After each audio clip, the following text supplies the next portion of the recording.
Your liver and lose weight in 72 hours with this powerful drink. Make this powerful drink to cleanse the liver and get rid of overweight without too much effort.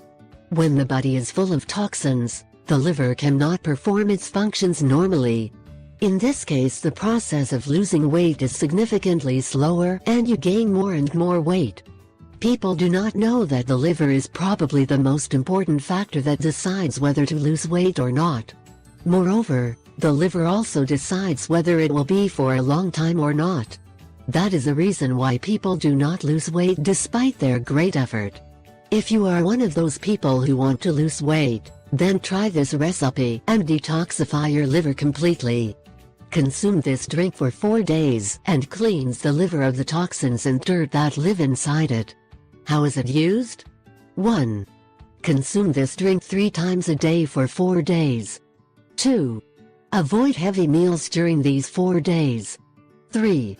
Eat healthy foods in order to facilitate the detoxification process of the liver and lose some weight. Ingredients: 1.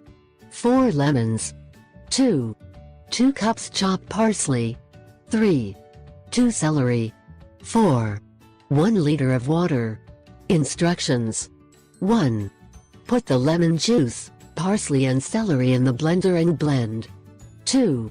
Then add the water and mix again. 3. Consume 2 glasses 3 times a day on an empty stomach. 4. Repeat the procedure in the next 3 days. Then take a break for 7 days and repeat.